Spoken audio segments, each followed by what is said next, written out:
오늘 말씀은 여호와를 경외하며 그의 길을 걷는 자마다 라고 하는 제목으로 함께 은혜를 나누고자 합니다. 오늘 본문 1절의 말씀에 보면 여호와를 경외하며 그의 길을 걷는 자마다 복이 있도다 라고 말씀하고 있습니다. 오늘 말씀처럼 여호와를 경외하고 그 길을 걸음으로 하나님께서 약속하신 그 놀라운 축복을 우리 모든 가정들이 누리기를 주의 이름으로 간절히 소망합니다.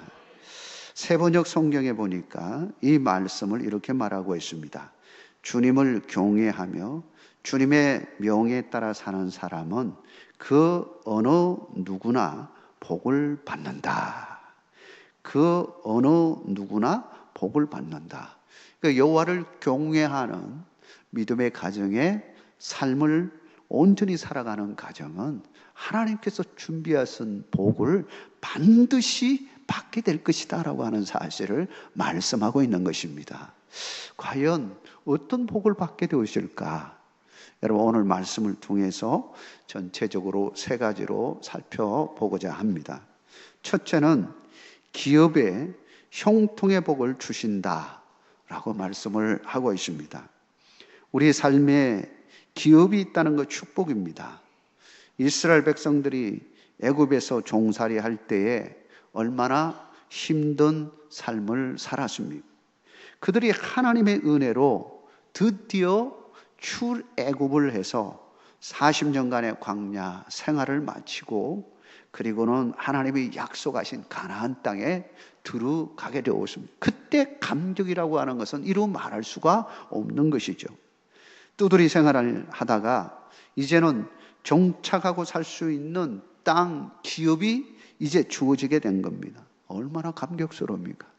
본문의 2절을 보면 네가 네 손이 수고한 대로 먹을 것이라 네가 복되고 형통하리로다 라고 말하고 있습니다. 여기서 말하는 이 형통이라는 단어에 우리는 주목할 필요가 있습니다.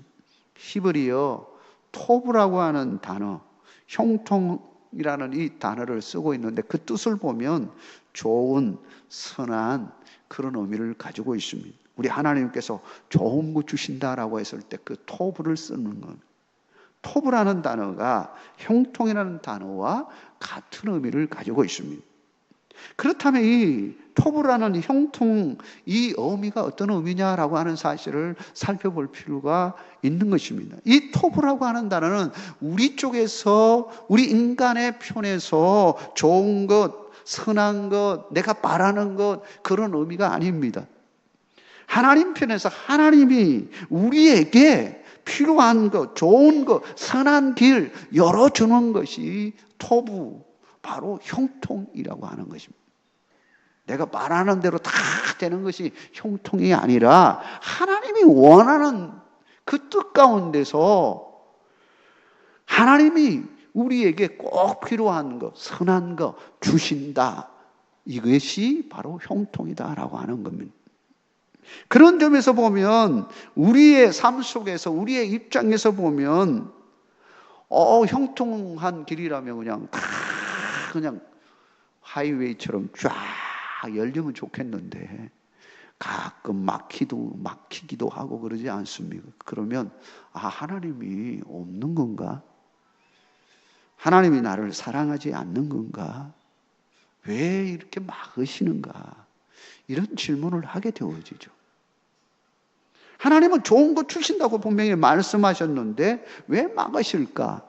근데 그때는 잘 이해가 되지 않는데 나중에 보니까요, 하나님은 정말 멋진 하나님이에요. 그때 하나님이 막으셔서 정말로 그 막힌 것 때문에 사는 일이 일어나고요. 좀 돌아서 왔지만 결국은 그게 돌아오는 것이 아니고 오히려 그것이 첩경이 될 때가 있고요. 모든 것이 합력하여 선을 이루시는 하나님을 보게 되었다라고 하는 겁니다. 그것이 진정한 형통이다라고 하는 겁니다. 이게 하나님의 은혜이죠. 그래서 세번역의 그 성경 말씀을 보니까 이 단어를, 형통이라는 단어를 뭘로 바꿨냐면 은혜로 바꿈을 알 수 있습니다. 하나님의 은혜였다.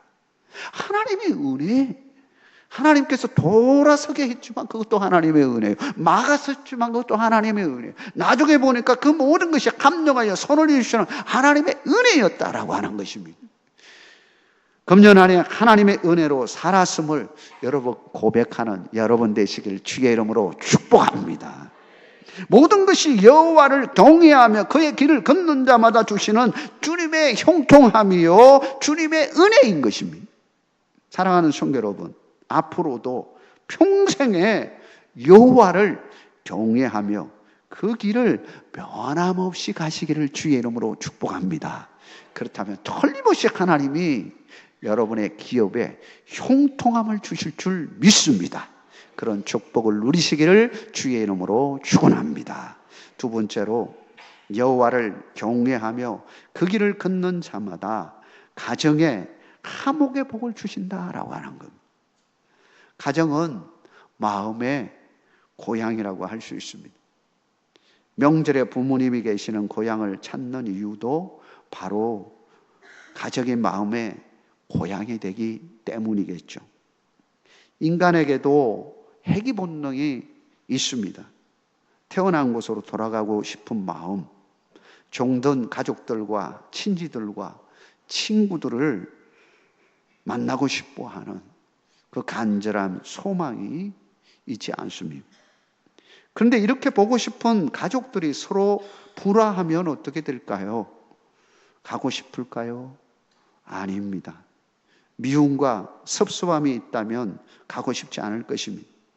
이렇게 보면 가정이 화목하고 서로 보고 싶고 만나고 싶은 행복한 가정을 이룬다는 것, 이거 하나님의 축복이 아닐 수가 없는 겁니다.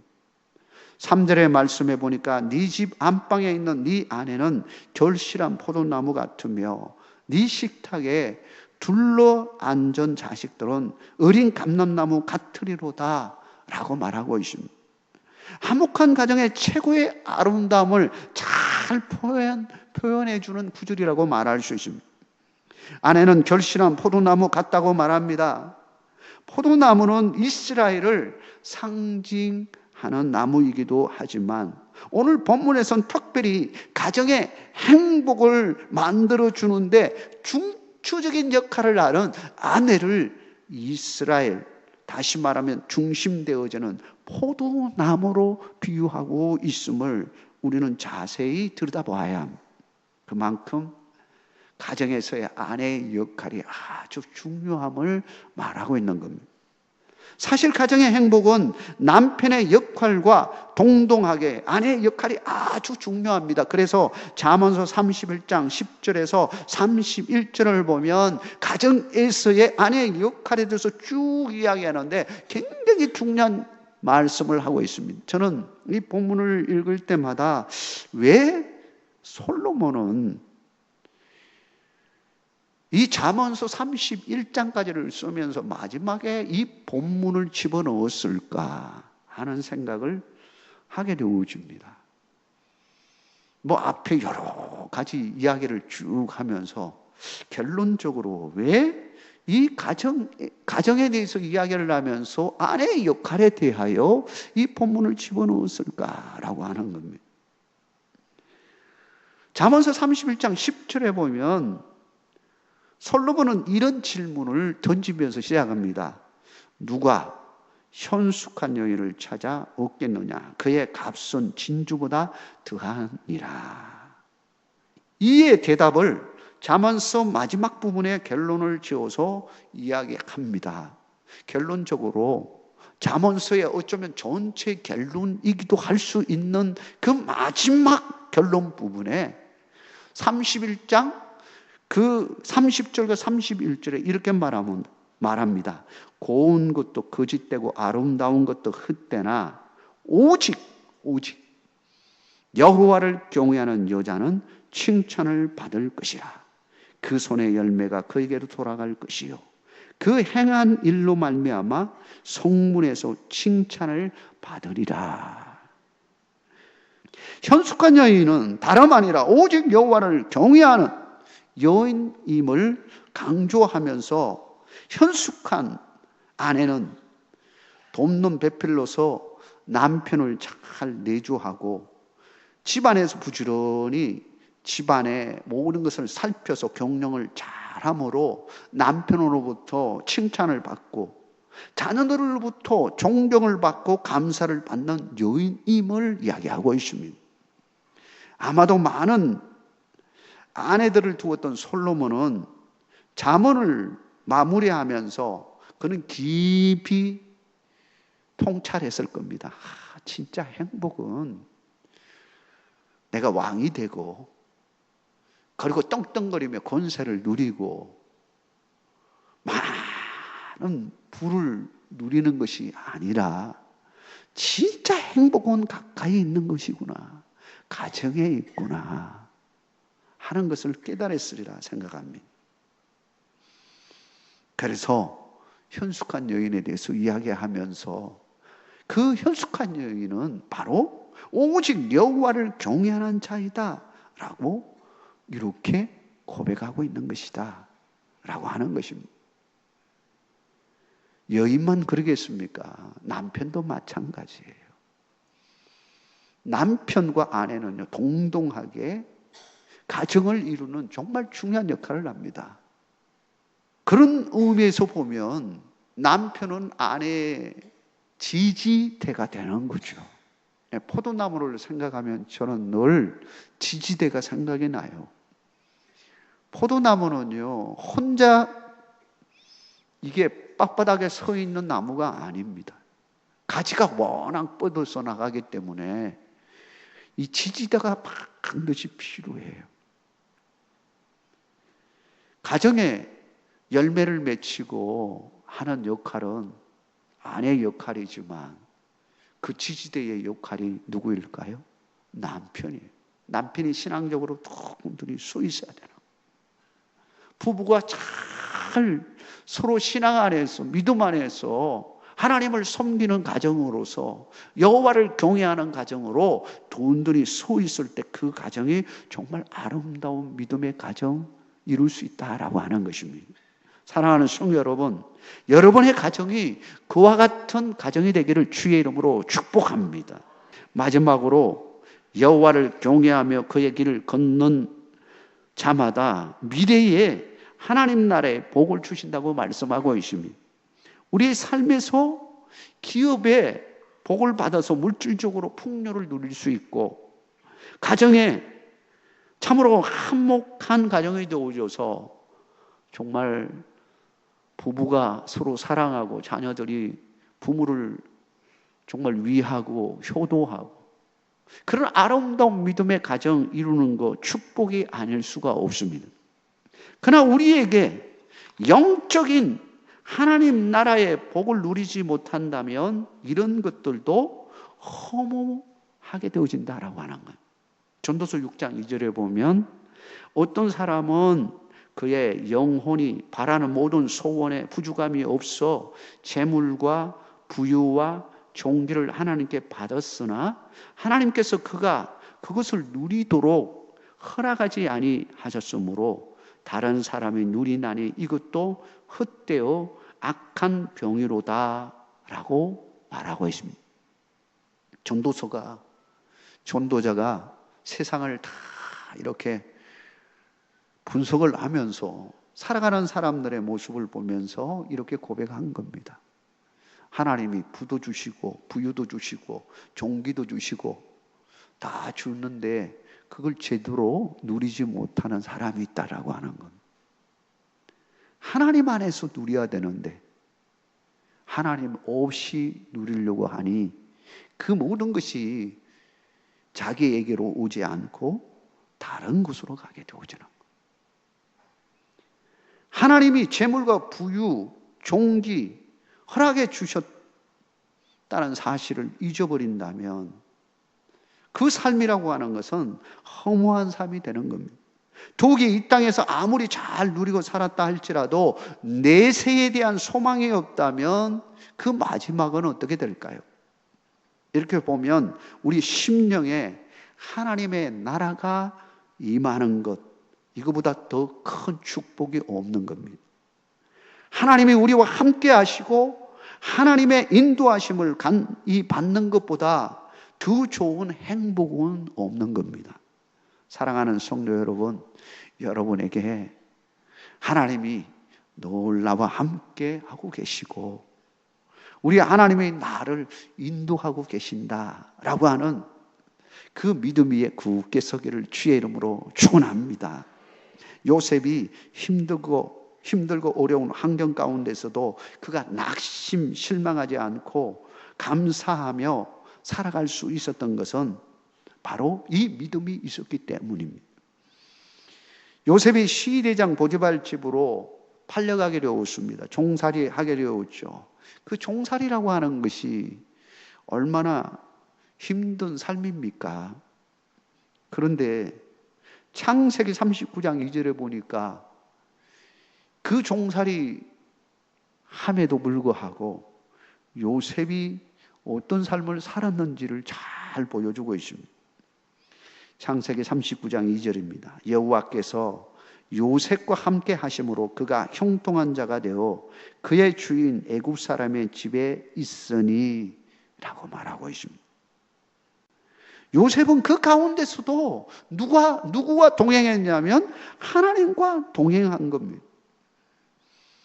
하나님과 동행하면서 어떤 삶을 살았냐? 형통의 삶을 살았다라고 하는 겁니다. 요셉이 위기를 맞이할 때가 있었습니다. 보디발의 아내가 그를 유혹해서 참 넘어질 수밖에 없는 상황을 맞이했을 때 그가 믿음으로 그 유혹을 뿌리치고 나오게 되었죠. 그 일로 인해서 그는 억울하게 감옥에 갇히는 상황이 되었지만 그는 오히려 그 감옥에서 전화위복케 하시는 하나님을 보게 되었습니다. 창세기 29장 23절에 이렇게 말합니다. 간수장은 그의 손에 맡긴 것을 무엇이든지 살펴보지 아니하였으니 이는 여호와께서 요셉과 함께 하심이라. 여호와께서 그를 범사에 어떤 일이든지 무슨 일이든지 범사에 형통하게 하셨더라. 함께 하심과 형통함이 함께 했음을 알 수 있습니다. 여러분, 형통이라는 말 앞에서 이 토부라고 하는 단어를 다시 한번 생각해 보십시오. 내가 바라는 대로 되는 것이 토부가 아닙니다. 형통함이 아닙니다. 내가 기도한 대로 다 열리는 것이 토부가 아닙니다. 형통함이 아닙니다. 하나님의 뜻 가운데서 하나님이 원하시는 방향으로 나아가는 것이 토부입니다. 형통합니다. 그렇다면 우리는 이런 질문을 하게 될 거죠. 하나님이 어떤 분인가? 하나님은 우리를 너무나 잘 아시는 분입니다. 우리를 너무나 잘 아셔서 우리에게 꼭 필요한 것이 뭔지, 우리에게 정말로 선한 것이 뭔지 너무나 잘 아시는 하나님이십니다.